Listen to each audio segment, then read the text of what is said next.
do this. I can totally do this. Hello, hi, how are you? Welcome to my channel. My name is Yvonne. I talk about books here. Today's video is going to be my July reading wrap-up. I will go through all the books that I've read in July. I read 16 books in July, which is a lot even for me. So grab yourself a seat and let's get into it.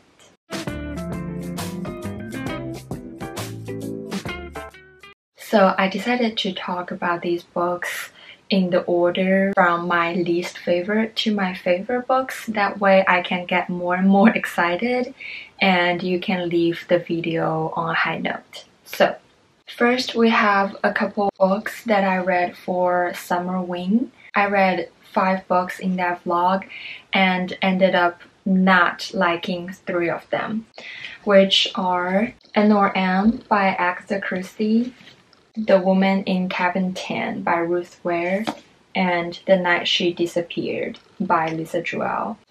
These 3 I have talked in much more detail in that vlog, so if you want more thoughts that I have on them, you are welcome to check out my Summerween reading vlog.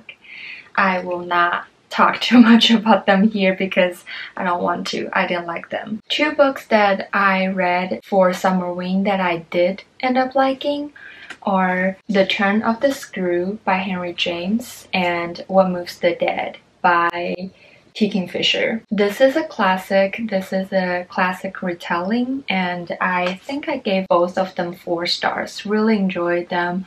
Both are very short, easy reads and both are the kind of horror that actually gets me. So check out my Summerween reading vlog if you want to learn more about my thoughts on these as well. And then I have a little cute graphic novel here. This is Mooncakes by Susan Walker and the art is by Wendy Xu. This book has been making its way across YouTube lately and I decided to pick it up because of the name. If you don't know, mooncakes are what Chinese people eat when they celebrate Mid-Autumn Festival. The Mid-Autumn Festival is about reunion, about family gathering. It's one of my favorite festivals and I was hoping this would have something cute to say about mooncakes, but it hardly has anything to do with mooncakes. The story itself is pretty cute, very sweet. It has magic, it has family, friendship, a very sweet romance. So overall this is a sweet little book that I finished in like an hour. I also just really like the art style, like everything is very magical. I think this is the only page that has like the family gathering to celebrate the festival and like the food they have.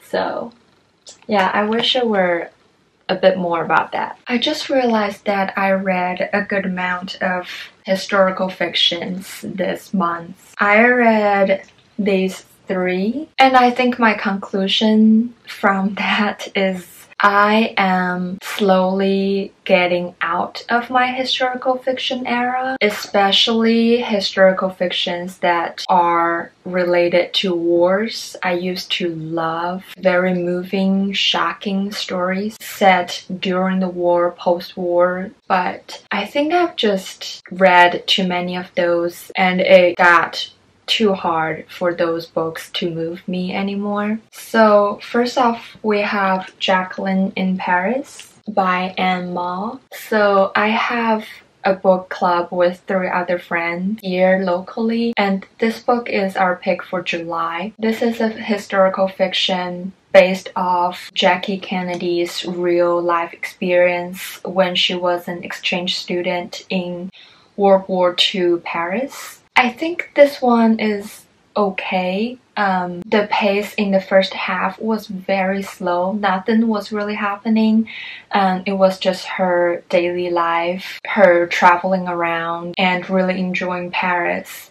And then the pace kind of picked up in the second half with very heavy-handed post-war politic talks. And pretty much everybody turned out to be a spy for, different sides and for different reasons. I just did not really connect with any character. I didn't really care, I guess. But if you're interested in learning about this post-war reconstruction of France, or you just want to look more into this First Lady's personal experience, you're welcome to pick this up because the majority of this is a true story. Next up, we have American Dirt.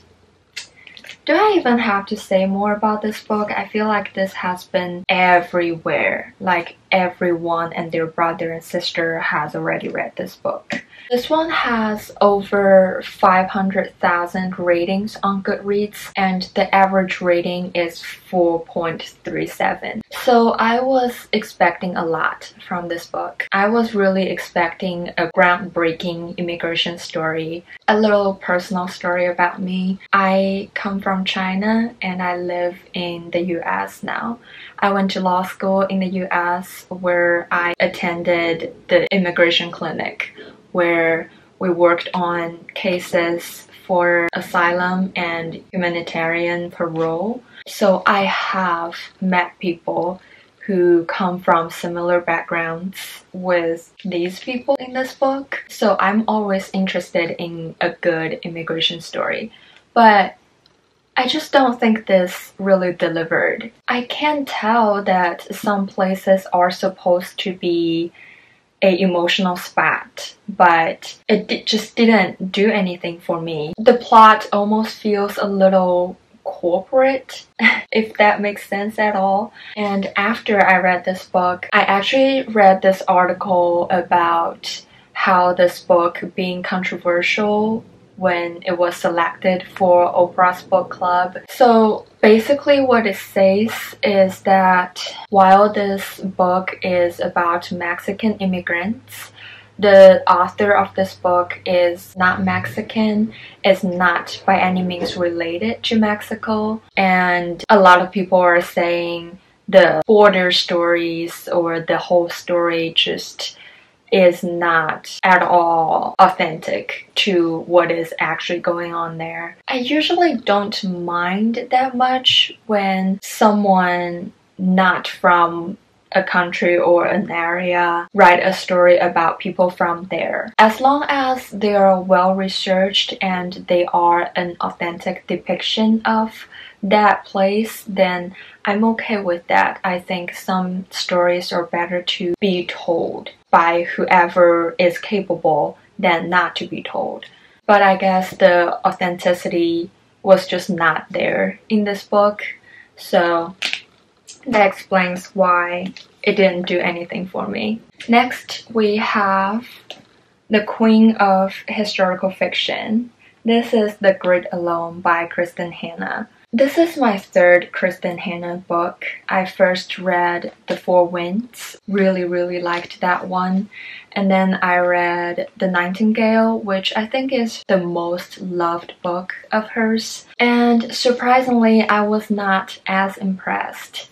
I think her writing style is so consistent. It's almost a little too consistent that if you just keep reading her books, they get less and less surprising or new or intriguing. I feel that way about this one too. This one interested me because it's set in Alaska. Alaska is where my husband grew up, and it's also where we had our honeymoon. So it's a special place in my heart. This is about a family in which the dad went to Vietnam War and has very bad PTSD coming back from it. And he kind of took that out on his family. And then he decided to start fresh by moving to Alaska. But when they got there, everything was not as easy as they'd hoped. I would say if you like historical fiction, especially historical fictions with strong female character development and good writing, I would recommend you this one, or just Kristen Hanna by general. I need a break. My leg is so asleep. Next up, we have a romance. I read Get a Life, Chloe Brown by Talia Hibbert. In this one, we follow Chloe, who suffers from chronic pain that makes it hard for her to perform some daily activities. Her friends and ex-fiancé left her because she's never fun, and her wincing from her pain was seen as her being dramatic. So she has just been living this bland, lonely life until one day she had a nearly dead experience, and that made her decide that she is going to get a life by making this list of all the fun things to do while she still can. One of the top items on that list is to move out from her parents' house.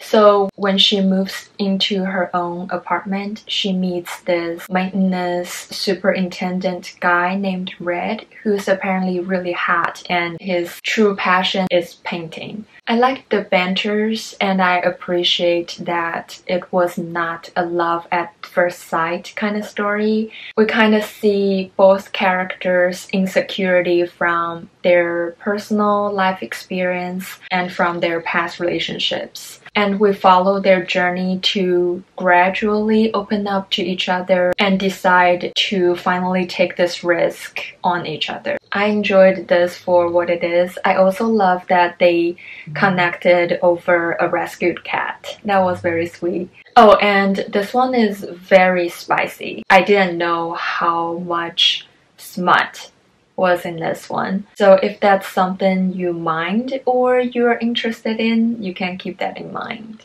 Then we have this very loved book. This is Kaikeyi.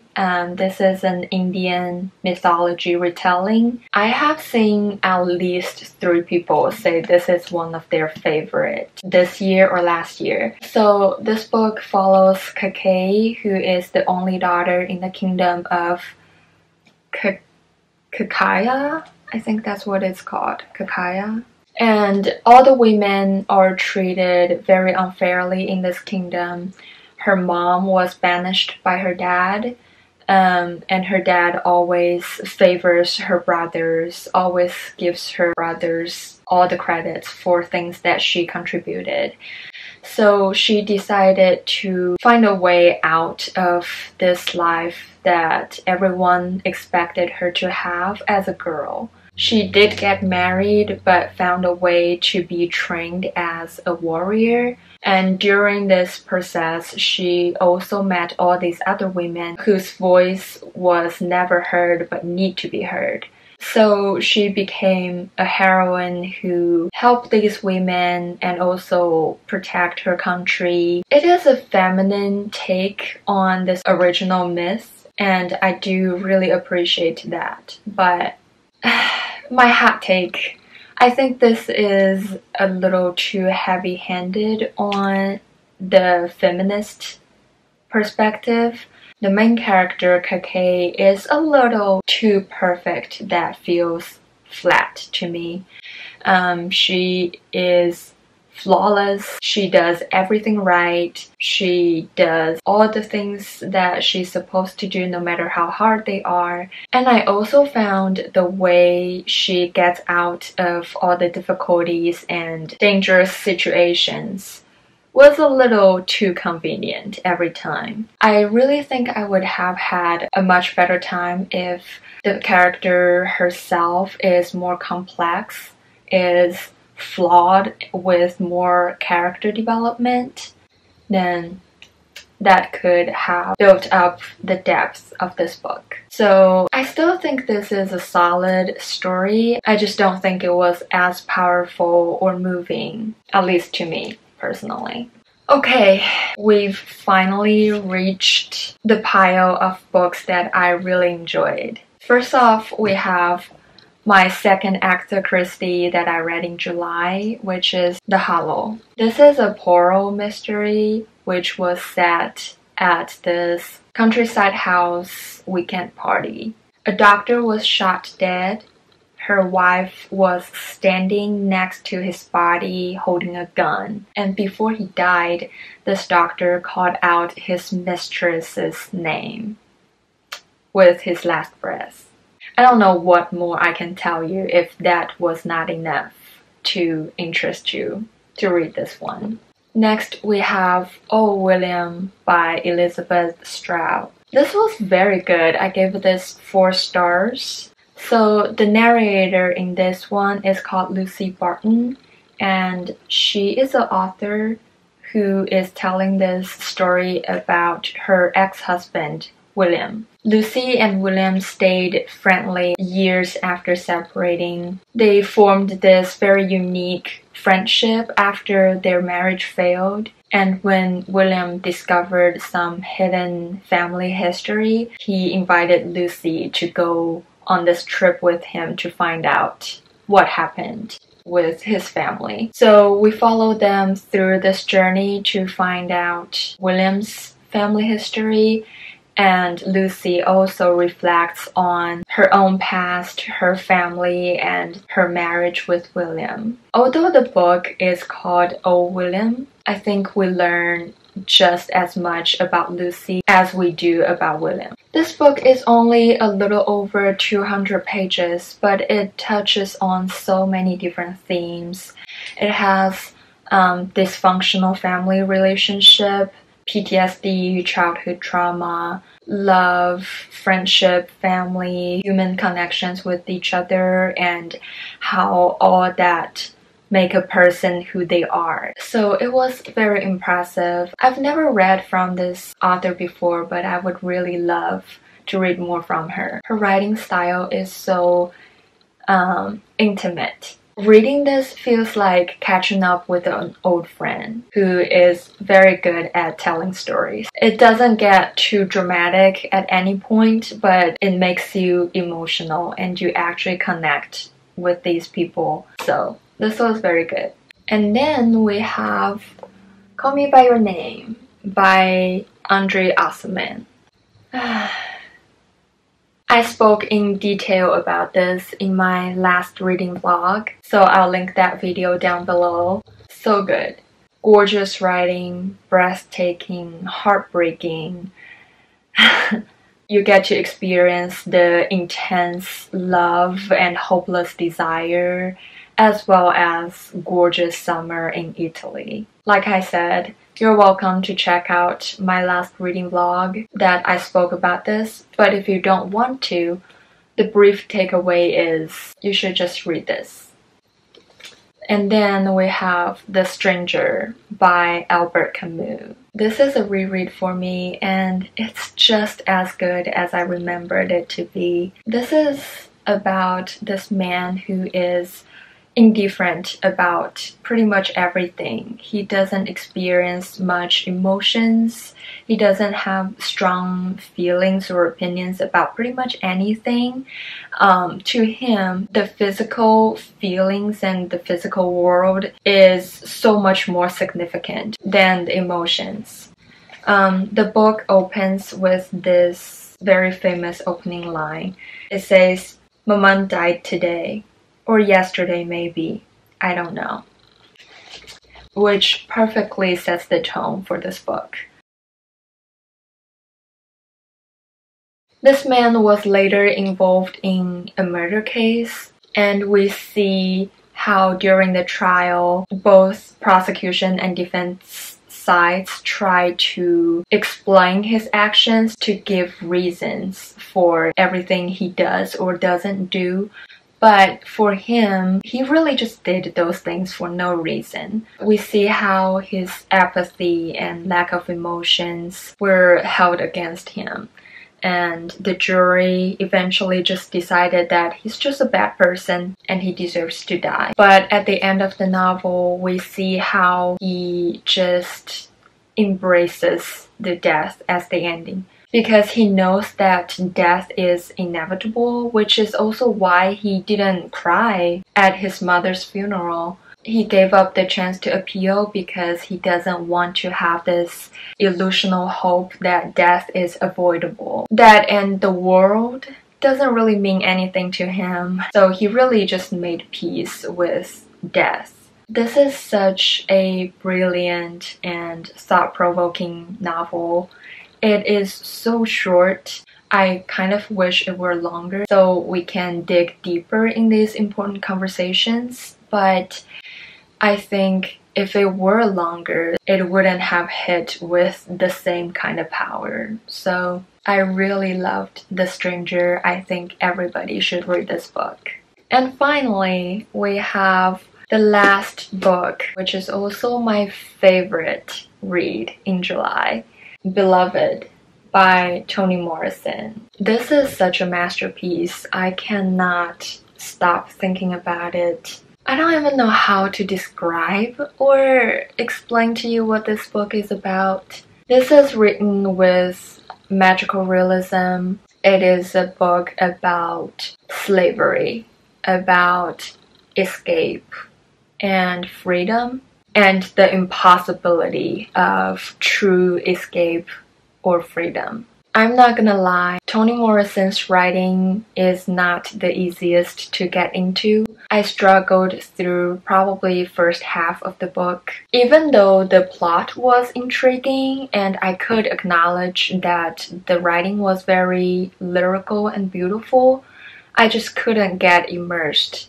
in the story because the way Toni Morrison writes, and especially the way the dialects were written, made it pretty hard to follow. And I wanted to know where the story goes, but I had a hard time reading the text, if that makes sense.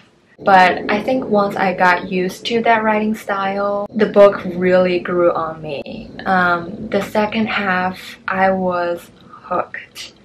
It was so wonderful. It's so haunting and painful, but I just couldn't look away. The second half was difficult to read in an emotional way. We get so much bloodiness and so much of how the cruel past will always haunt people who have been there. I think Toni Morrison is a genius. I totally understand all the love and hype surrounding her now. If you're only going to read one book about slavery, this should be the one. This is definitely a book that I would love to reread over and over again. Love Beloved. If you haven't noticed this, it is so much harder for me to talk about a book that I loved than the books that I didn't.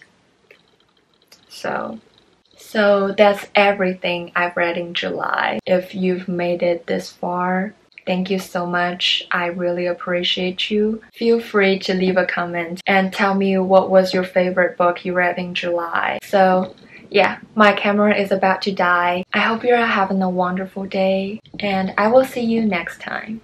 Take care.